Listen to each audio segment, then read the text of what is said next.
নমস্কার বন্ধুরা, আমি গতবারের বোগেনভেলিয়ার ফ্ল্যাশব্যাক দিয়ে এই ভিডিওটা শুরু করছি। আমি প্রণব, আপনারা দেখছেন plant spots and bonsai YouTube channel.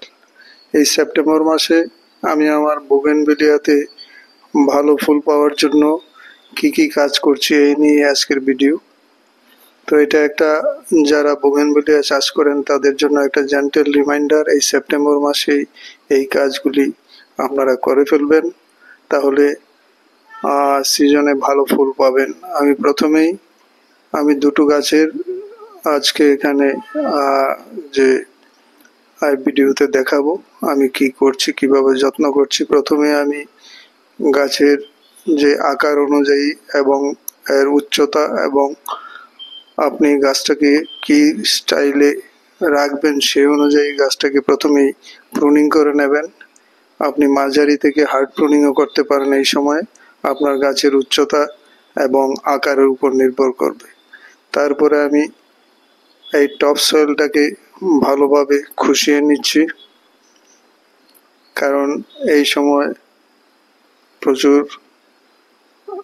সুষম সার প্রয়োগ করতে হবে গাছটিতে, যেন আগামীতে এর থেকে ভালো ফুল পাওয়া যায়। তো আমি মাটিটাকে ভালোভাবে খুশিয়ে নিচ্ছি এবং এতে এই যে একটা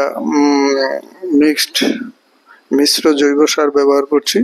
এই সারটিতে আমি যা যা দিয়েছি সেগুলি হলো আপনার শিংকুচি, হাড়গুঁড়ো, নিমখোল, তারপরে এবং কিছু সিউইড, সেই সঙ্গে কম্পোস্ট, ভার্মি কম্পোস্ট।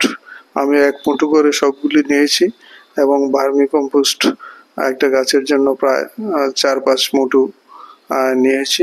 এইভাবে একটা মিক্সড সার তৈরি করে আমি এতে প্রয়োগ করছি।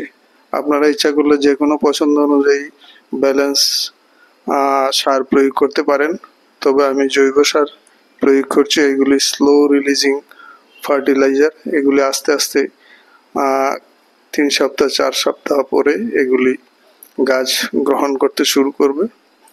তো এইভাবে আমি এই জৈব সারটা মিশিয়ে দিয়ে মাটির সঙ্গে এটাকে ভালোভাবে মিলিয়ে দিলাম।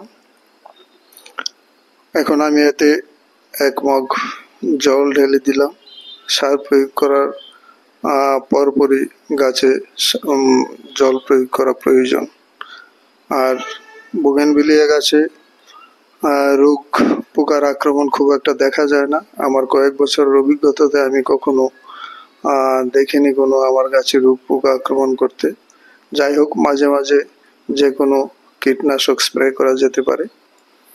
আর সেই সঙ্গে প্রুনিংয়ের সঙ্গে সঙ্গে আমি আরেকটি বোগেনভেলিয়া গাছকে আজ সার প্রয়োগ করব। এই গাছটি ডক্টর রাও ভ্যারাইটি। তো এটাকে আমি প্রথমেই প্রুনিং করে নিচ্ছি। এই গাছটি গতবারও খুব ভালো ফ্লাশ এসেছিল ফুলের। তো এটাকে আমি প্রথমেই প্রুনিং করে নিচ্ছি। লক্ষ্য রাখতে হবে মরা এবং পুরনো যে ডালগুলি যেগুলিতে কুড়ি আসবে না, মরে গেছে, সেইগুলিকে কিন্তু অবশ্যই গাছ থেকে কেটে বাদ দিতে হবে। এবং এই সময় প্রুনিং করার সময় আপনি গাছটির আকার আকৃতি আপনার পছন্দ অনুযায়ী ছেটে কেটে নেবেন, তাহলেই হয়ে যাবে। এখনো 2 মাস বাকি ফুল আসতে, বোগেনভেলিয়ার ফ্লাওয়ারিং সিজন আসতে আসতে।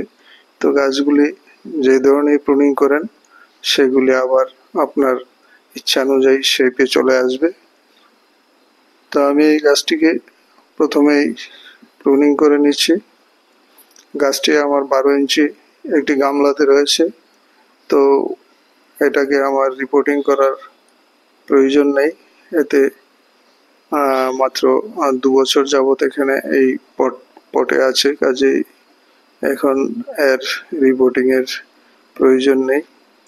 আমি এটাকে আজ ওই একই ধরনের সার প্রয়োগ করব, তাই এটাকে আমি ভালোভাবে প্রুনিং করে নিচ্ছি।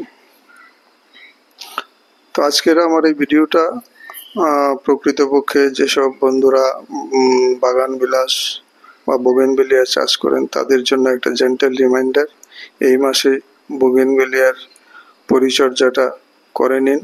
10 মিনিট সময় প্রতিটি গাছের মধ্যে যদি দিতে পারেন তাহলেই হয়ে যাবে, যদি আপনার রিপোর্টিং এর প্রয়োজন না থাকে।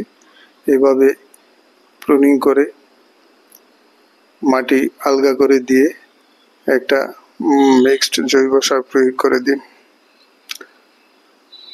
তাহলেই আপনার গাছ সামনে ফ্লাওয়ারিং সিজনের জন্য মোটামুটি তৈরি হয়ে যাবে। আর আমি কোনো ম্যাজিক সার প্রয়োগের কোনো কিছু জানি না। গাছের সঙ্গে সার প্রয়োগ করে ম্যাজিক করা যায় এতে আমি বিশ্বাস করি না, তাই আমি যা প্রয়োগ করছি আপনাদেরকে বললাম। এইভাবে এর মাটিটাও আমি টপসয়েলটাকে আলগা করে নিলাম এবং একই জাতীয় ফার্টিলাইজার প্রয়োগ করছি এবং পরে এতে আমি জল দিয়ে দেব। তো ভিডিওটি ভালো লাগলে অবশ্যই লাইক এবং শেয়ার করে উৎসাহিত করবেন। যারা নতুন বন্ধুরা